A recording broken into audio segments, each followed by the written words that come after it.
Hey there everyone, Saksham here back again with another video. So finally we are on the 5th episode of this series and still we are clearing our basics, we are brushing up our skills. So today's video is going to be super awesome. आज के video में I'll show you the actual power of CSS. So let me show you something in this video. हम एक 2D image को ऐसे convert करेंगे जैसे वो एक 3D इमेज लगेगी और उसको हम इस तरह से रोटेट करेंगे. Just for an example, this is just a PNG of an iPhone and हम उसको कुछ ऐसा करेंगे कि जैसे ये वेब पेज में दिख रही है, ये इमेज आपको ऐसी दिखेगी. यानी जस्ट CSS और HTML से when you will hover your mouse over this canvas, ये रोटेट करेगी image. Now can you believe it कि CSS is such a powerful thing कि एक वो PNG इमेज को इतना सुंदर बना सकती है. And yes, this is the actual power of CSS. तो नेक्स्ट 3 डेज़ तक हम ऐसे ही कुछ बहुत ही वंडरफुल प्रोजेक्ट बनाएंगे, बट आज के इस वीडियो में ये प्रोजेक्ट बनाना स्टार्ट करने से पहले लेट्स रोल द इंट्रो.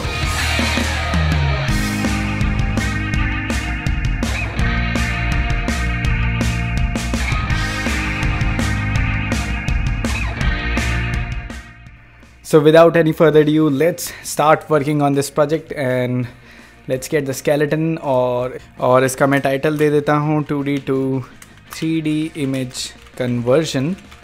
और उसके बाद मैं बॉडी में सारी चीज़ें स्टार्ट कर देता हूँ. नाउ सबसे पहले एक कॉन्सेप्ट सीखते हैं कि इसके अंदर एक्चुअली में हमने किया क्या है. नाउ इसके अंदर मैंने इस इमेज को 2 पार्ट में डिवाइड कर दिया है. उसको 180 डिग्री पे पूरी इमेज मैंने रोटेट करा दी है. नाउ सिर्फ ये PNG इमेज थी, इसलिए मैंने ये PNG इमेज रोटेट कराई है, यानी इसको 2 हाफ में डिवाइड कर दिया है. So first of all we need a container.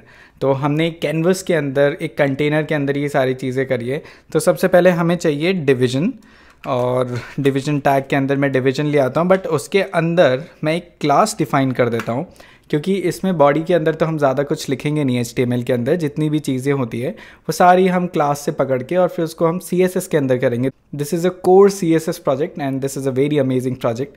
And इसकी जितनी भी एक्सरसाइज फाइल है, इनफैक्ट ये इमेज और ये सारी चीज़ें मैं आपको डिस्क्रिप्शन के अंदर लिंक दे दूँगा, वहाँ पर आप क्लिक करते ही ये सारी चीज़ें डाउनलोड कर सकते हो. सो इसके अंदर मैं एक क्लास दे देता हूँ जिसका नाम मैं रख देता हूँ कंटेनर, और मैं टैग क्लोज कर देता हूँ. और इस क्लास के अंदर मैं कुछ और क्लासेस दे देता हूँ. जैसे कि मैंने बताया था कि एक हमें आईफोन का फ्रंट रखना है और एक हमें आईफोन को बैक साइड से दिखाना है, फ्लिप करके 180 डिग्री पे. सो मैं क्या करता हूँ, एक और मैं डिवीज़न दे देता हूँ जिसकी मैं फिर से क्लास दे देता हूँ, और उसको मैं क्लास का नाम दे देता हूँ आईफोन फ्रंट, और इसको मैं क्लोज़ कर देता हूँ टैग्स को. तो ये यहाँ पे हमारे आईफोन फ्रंट की क्लास आ गई है. मैं एक और डिवीज़न देता हूँ जिसमें मुझे आईफोन का बैक चाहिए, तो मैं फिर से क्लास दे रहा हूँ आईफोन के बैक की, और यहाँ पे मैं लिख रहा हूँ आईफोन बैक, और मैं डिवीज़न क्लोज़ कर देता हूँ. अब इस फाइल को हम हाल फिलहाल सेव कर देते हैं और साथ में ही हम लाइव प्रीव्यू भी खोल लेते हैं ताकि आपको दिखे कि कैसा सीन एग्जैक्टली चल रहा है वेब पेज के अंदर. So now the thing is कि सबसे पहले तो हमें एक ग्रे कलर का डिवीज़न जो था उसके अंदर ग्रे कलर डालना है, और ये सारी चीज़ें पॉसिबल होगी CSS से.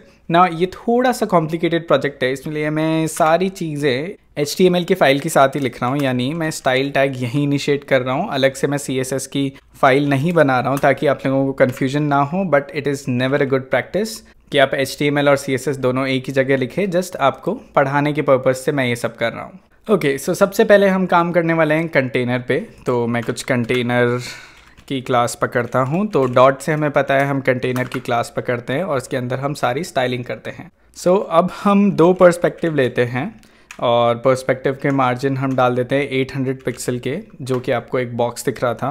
नाउ द थिंग इज़ कि हमें 2 पर्सपेक्टिव लेने हैं, और वो किस किस चीज़ में लेने हैं कि हमको एक तो पर्सपेक्टिव लेना है वेबकिट के अंदर और एक हमें नॉर्मल पर्सपेक्टिव लेना है. तो फिर से मैं पर्सपेक्टिव लेता हूँ बट वेबकिट के अंदर. तो अगर आपने ठीक से पढ़ा होगा, एक और बार मैं आपको फिर से बता देता हूँ कि मैंने आपको कुछ दिन पहले एक असाइनमेंट दिया था CSS पढ़ने के लिए. उसमें वेबकिट CSS आप लिखोगे तो आप CSS ट्रांजिशन पढ़ सकते हो ना. W3 स्कूल से तो सब पढ़ते हैं, बट हाँ मोजिला का भी बहुत ही अमेजिंग सा MDN नेटवर्क है, that is Mozilla developers network. और यहाँ पे भी आप जाके चीज़ें पढ़ सकते हो ना। ये जितनी भी एनिमेशंस की चीज़ें हम सीखते हैं CSS की, वो हम सारी वेबकिट की हेल्प से करते हैं। अब वेबकिट में प्रॉब्लम पहले ऐसा था कि कुछ ब्राउज़र में वेबकिट सपोर्ट होता था और कुछ ब्राउज़र में वेबकिट सपोर्ट नहीं होता था। But now the thing is कि आप यहाँ पे देख रहे हो कि इंटरनेट एक्सप्लोरर की तो क्लास ही हट गई है अब। तो हमारे पास क्रोम है, मोजिला है, सफारी है, ओपेरा है और इंटरनेट एज है। तो यहाँ पे हर जगह वेबकिट सपोर्ट कर रहा है। मोस्ट प्रोबेबली इंटरनेट एज पे ठीक से सपोर्ट नहीं करेगा।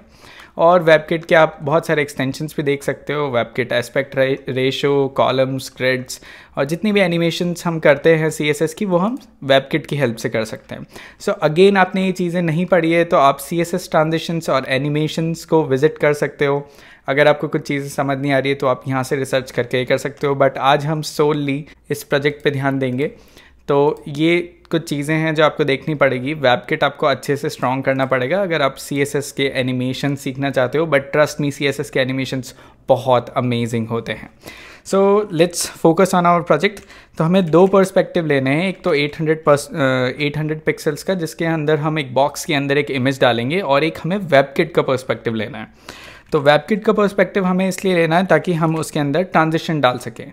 तो मैंने यहाँ पे लिखा है वेबकिट पर्सपेक्टिव, और इसको भी मैं दूंगा एग्जैक्टली 800 पिक्सल्स का। मैं नहीं चाहता कि जो मेरा नॉर्मल पर्सपेक्टिव है वो वेबकिट पर्सपेक्टिव से अलग हो। तो ये मैंने कर दिया है, और मैं साइड का प्रीव्यू भी यहाँ पे डालता रहता हूँ। Now the important part was कि मैंने उसके पीछे ग्रे बैकग्राउंड दिया था। तो बैकग्राउंड डालने के लिए हम क्या करेंगे कि सबसे पहले हम बैकग्राउंड उठाते हैं। अब आपको कैसा बैकग्राउंड चाहिए, तो बहुत तरह के बैकग्राउंड आते हैं। मैं रेडियल पसंद करता हूँ, तो रेडियल ग्रेडियंट ना, आपको पता होगा कि ग्रेडियंट में बाहर से कलर बहुत ही ज़्यादा डार्क होता है और अंदर से थोड़ा लाइट होता है, तो वो थोड़ा अच्छा लगता है, सूदिंग सा लगता है। तो आप यहाँ पे हेक्स वैल्यू भी दे सकते हो, और बहुत ही ईजी होती है ग्रे की hex value E0 E0 E0। और उसके बाद मैं एक और हेक्स वैल्यू दे देता हूँ AAA, और यहाँ पे मैं एंड कर देता हूँ। तो यहाँ पे मैंने इसका बैकग्राउंड डिज़ाइन कर दिया। बट बैकग्राउंड अभी दिख नहीं रहा है क्योंकि कुछ चीज़ें हमने डिसाइड नहीं करी थी, जैसे विड्थ। तो यहाँ पे मैं विड्थ भी दे देता हूँ इसको। आई गेट इट, ये प्रोजेक्ट थोड़ा सा हार्ड है। अगर आपके कॉन्सेप्ट क्लियर होंगे तो आपको ये बहुत ईजीली समझ आ जाएगा। तो मैंने विड्थ दे दी है, हाइट दे दी है 480 पिक्सल्स की, मार्जिन में रख रहा हूँ 0 और ऑटो, ताकि ये थोड़ा सा रिस्पॉन्सिव भी रहे। बॉर्डर का रेडियस भी मैं 6 पिक्सल्स डाल देता हूँ ताकि वो थोड़ा सा राइट हैंड साइड से कर्व बने। तो मैं यहाँ पे लिख देता हूँ 6 पिक्सल्स, और पोजीशन में इसकी कर देता हूँ रिलेटिव, ताकि ये थोड़ा सा रिस्पॉन्सिव रहे। ये तो हमारा डिज़ाइन हो गया कंटेनर। तो जैसे ही मैं इसको सेव करता हूँ, और आप देख सकते हो कि यहाँ पे मेरा एक यहाँ पे कैनवस टाइप का कंटेनर डिज़ाइन हो गया है, जिसके अंदर perspective 800 pixels, WebKit perspective 800, radial gradient जो आप देख सकते हो होवर करने से कि ग्रे हो गया है, और सेव करने से यहाँ पे सारे चेंजेस आपको हैंड टू हैंड दिखने लग गए। अब ये तो हमारा कंप्लीट हो गया कंटेनर का पार्ट। अभी हमें नेक्स्ट काम करना है आईफोन फ्रंट और बैक पे। तो मैं थोड़ा सा इसको स्क्रॉल कर देता हूँ नीचे ताकि थोड़ा क्लियरली दिखे। अब मैं यहाँ पे पकड़ता हूँ आईफोन फ्रंट की क्लास, तो आईफोन फ्रंट, और साथ में ही मैं पकड़ लेता हूँ आईफोन बैक की भी क्लास, तो आईफोन बैक। और यहाँ पे मैं इसकी स्टाइलिंग देना स्टार्ट कर देता हूँ। अब सबसे पहले हमें क्या करना है, इसका ट्रांसफॉर्मेशन इनेबल करना है, यानी 3D ट्रांसफॉर्मेशन हमें इसका इनेबल करना है। तो उसको इनेबल करने के लिए क्या करना पड़ेगा, ट्रांसफॉर्म स्टाइल, और इसमें हम लिख देंगे प्रिजर्व 3D। तो इससे 3D व्यू इनेबल हो जाएगा। अब अगेन हम सेम चीज़ करेंगे। हमने ट्रांसफॉर्म स्टाइल इनेबल कर दिया प्रिजर्व 3D पे, बट हमने वेबकिट का ट्रांसफॉर्म स्टाइल इनेबल नहीं किया। तो अब हम क्या करेंगे, हम सेम चीज़ लिखेंगे बट उससे पहले सिर्फ वेबकिट लगा देंगे यहाँ पे। तो again transform style preserve 3D मैंने रख दिया है वेबकिट के अंदर भी। अब हमने 2 सेपरेट डिविजन्स बनाए थे, बट हमें ऐसा करना है कि जैसे फ्लिप हो तो पीछे वाला डिवीजन हिडन हो जाए। तो उसके लिए मैं क्या करूँगा, CSS के अंदर मैं यहाँ पे लिखता हूँ बैक फेस विजिबिलिटी, इसको मैं कर देता हूँ हिडन।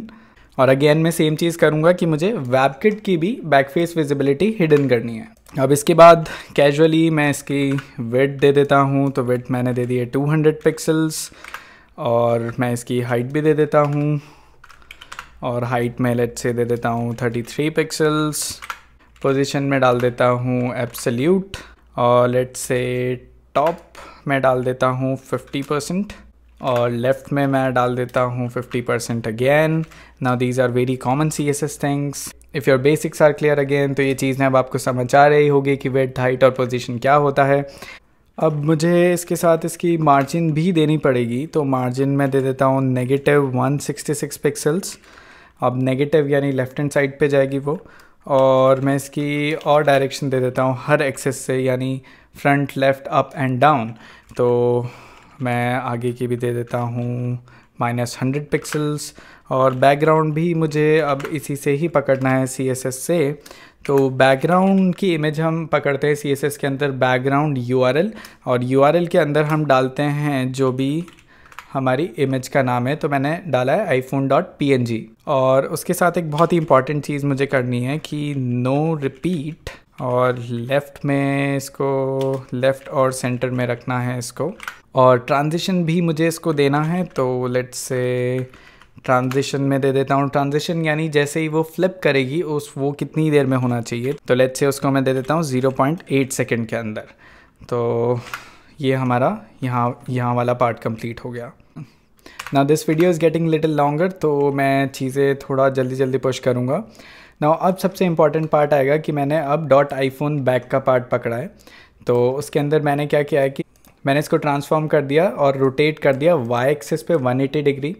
और फिर उसके बाद सेम चीज़ मैंने वेबकिट के साथ कर दी और बैकग्राउंड की पोजीशन राइट सेंटर पे रख दी है.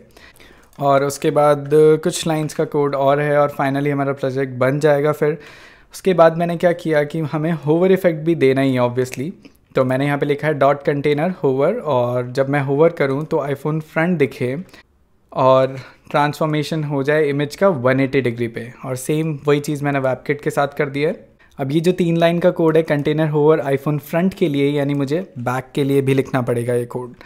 सो मैं यहाँ पे सेम चीज़ लिख देता हूँ आईफोन बैक के लिए.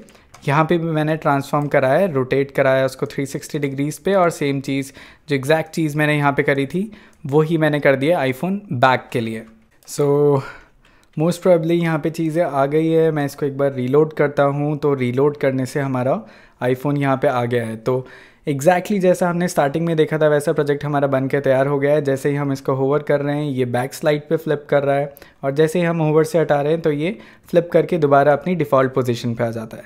तो ये कोड मैं आपको एक लिंक में नीचे डाल रहा हूँ, आप इसको और विजिट कर सकते हो.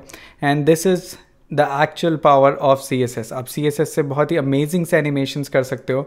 एंड फाइनली हमारी स्टेज आ गई है कि हम as a professional developer CSS के अंदर कुछ नए इनोवेशंस करें. उसके बाद CSS के बाद हम बूटस्ट्रैप से इम्प्लीमेंट करके एक वेबसाइट बनाना स्टार्ट करेंगे. So next 2 days are again going to be with CSS. So आप डिस्क्रिप्शन में देख सकते हो इस प्रोजेक्ट का मैंने लिंक डाल दिया है. आपको उस लिंक पे क्लिक करना है और ये सारी files along with this image आपकी डाउनलोड हो जाएगी, और ये आप घर पे बैठ के अच्छे से कोड भी रिव्यू कर सकते हो. और मैंने उसके साथ बहुत सारे कमेंट्स भी डाले हैं ताकि आप ये कोड बहुत अच्छे से सीख सकते हो.